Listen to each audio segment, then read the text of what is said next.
कांग्रेस तो आरएसएस से नफरत करती है और कांग्रेस ये आरोप लगाती है कि आरएसएस इस देश को जला रहा है नफरत की आग में, और अब इसीलिए कांग्रेस पार्टी जो है वो आरएसएस के हाफ पैंट को, खाकी हाफ पैंट को जलाना चाहती है। लेकिन इतिहास पर नजर डालना बहुत जरूरी है।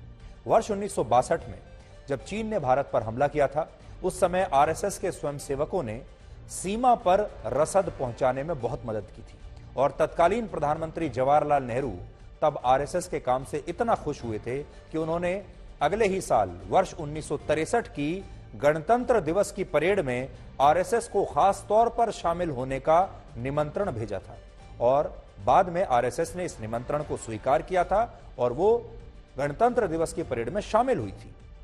वर्ष 1963 की ये तस्वीरें देखिए, जब आरएसएस के स्वयंसेवक गणतंत्र दिवस की परेड में शामिल हुए थे। सोचिए आप, उसी आरएसएस की हाफ पैंट को अब राहुल गांधी जलाना चाहते हैं। 1963 में उन्हीं के पार्टी के जवाहरलाल नेहरू, जो कि इंदिरा गांधी के पिता थे, उन्होंने खास तौर पर आरएसएस को इनवाइट किया, निमंत्रण भेजा कि वो गणतंत्र दिवस की परेड में शामिल हो। और आज इतने वर्षों के बाद 2022 में कांग्रेस पार्टी कहती है कि इस हाफ पैंट को जला देना चाहिए। कांग्रेस पार्टी को शायद पता नहीं होगा कि उस जमाने में जवाहरलाल नेहरू ने आरएसएस की बड़ी तारीफ की थी। उन्होंने कहा था कि मेरी पार्टी का संघ के साथ वैचारिक मतभेद हो सकता है, लेकिन जब देश संकट में हो तो हम सबको एकजुट होकर काम करना चाहिए, और आरएसएस ने ऐसा ही किया है। 1962 के चीन के साथ युद्ध के सिर्फ 3 वर्ष बाद भारत को एक बार फिर से लड़ाई लड़नी पड़ी, युद्ध लड़ना पड़ा। तब पाकिस्तान ने 1965 में भारत पर हमला कर दिया था और हमने पाकिस्तान से युद्ध लड़ा। उस समय देश के प्रधानमंत्री थे लाल बहादुर शास्त्री, और उन्होंने भी वर्ष 1965 के युद्ध में दिल्ली के ट्रैफिक को संभालने की जिम्मेदारी आरएसएस को सौंपी थी।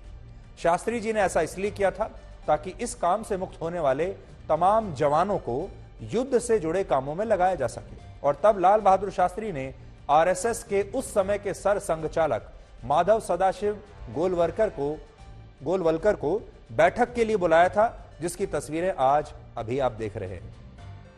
देखिए, इसके अलावा जब इंदिरा गांधी देश की प्रधानमंत्री थीं, तब भी आरएसएस और कांग्रेस पार्टी के बीच वैचारिक मतभेद हुआ करते थे, लेकिन इन मतभेदों का मतलब यह बिल्कुल नहीं था कि यह संगठन इंदिरा गांधी को चुभता था या इंदिरा गांधी ये कहने लगे कि यह संगठन देश विरोधी है और इसकी हाफ पैंट को, इसकी यूनिफॉर्म को जला दिया जाए। नेहरू के बाद इंदिरा गांधी कांग्रेस की पहली बड़ी नेता थी जो आरएसएस के निमंत्रण पर विवेकानंद रॉक मेमोरियल के उद्घाटन कार्यक्रम में शामिल हुई थी। वो तस्वीरें भी आज आप देख लीजिए।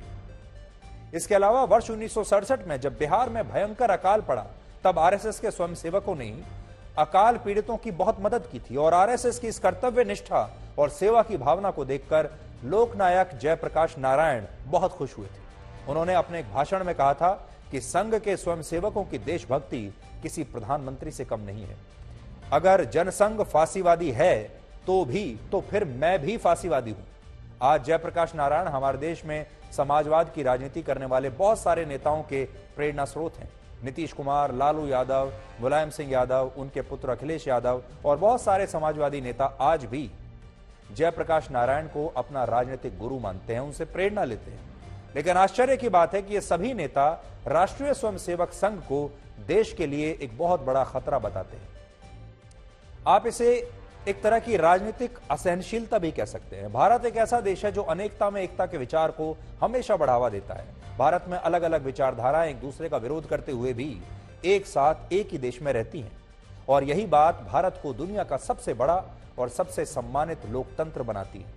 हालांकि आपको याद होगा वर्ष 2018 में जब पूर्व राष्ट्रपति प्रणब मुखर्जी आरएसएस के कार्यक्रम में शामिल होने के लिए नागपुर गए थे, तब कांग्रेस पार्टी ने इसका जबरदस्त विरोध किया था, और ऐसा कहा जाता है कि उस समय गांधी परिवार भी प्रणब मुखर्जी के नागपुर जाने के बहुत खिलाफ था। उन्हें समझाने की बड़ी कोशिश की गई थी कि वो ना जाएं, लेकिन प्रणब मुखर्जी किसी के दबाव में नहीं आए और उन्होंने इस कार्यक्रम में बाकायदा हिस्सा लिया था।